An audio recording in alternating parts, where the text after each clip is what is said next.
আজকে আমাদের দুজন স্পেশাল গেস্ট আছে। আচ্ছা, কেউ অভদ্র ব্যবহার করবে না। ঠিক আছে ঠিক আছে ঠিক আছে। লেজেন্ডারি দুজন ক্যারেক্টার, হ্যাঁ, শরৎচন্দ্র চট্টোপাধ্যায়ের লেখা ও লেজেন্ডারি দুজন ক্যারেক্টার। তোমাদের গল্প তো কেউ লেখেনি, তো যাদের নিয়ে লিখেছেন শরৎচন্দ্র চট্টোপাধ্যায়, এমনই দুটো ক্যারেক্টারকে আমরা বড় বয়সে এই গত সোমবার দেখলাম জি বাংলার পর্দায়। এবার মিরাক্কেলে দেখবো তাদের। প্লিজ ওয়েলকাম দেবদাস আর পারো। হাততালি যায় আরো।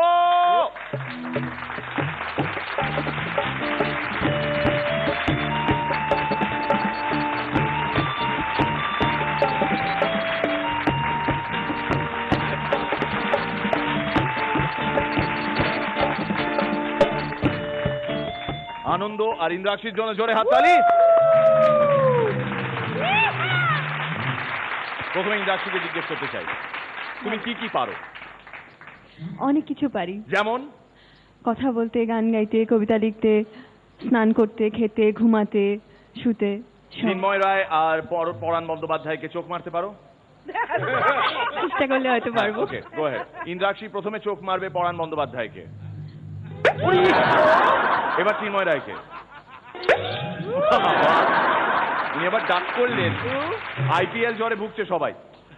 আনন্দ, এই যে ক্যারেক্টার, দেবদাসের ক্যারেক্টার, প্রমথেশ বড়ুয়া থেকে শুরু করে, দিলীপ কুমার থেকে শুরু করে, সৌমিত্র চট্টোপাধ্যায়,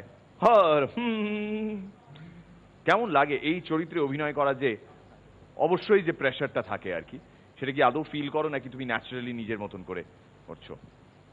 প্রেশার আমি সেরকমভাবে নিচ্ছি না, কারণ আমি টোটালি পারফরমেন্সে মন দিয়ে দেওয়ার চেষ্টা করছি আর ট্রাই করছি গিয়ে এনজয় করা। আগে যারা যারা পারফর্ম করেছেন নো ডাউট তারা খুব গ্রেট অ্যাক্টর, একটা বেঞ্চমার্ক ছেড়ে গেছে, সেটাকেই ফলো করার চেষ্টা করব, নিজের কিছু অরিজিনালিটি রাখার চেষ্টা করব। আমাদের দেবদাস আর পারোর জন্য মিরাক্কেলের এই আসরে অনেক অনেক শুভেচ্ছা রইল। All the best Indrakshi, thank you very much, and could we have a great round of applause for Devdas and Paro. Thank you.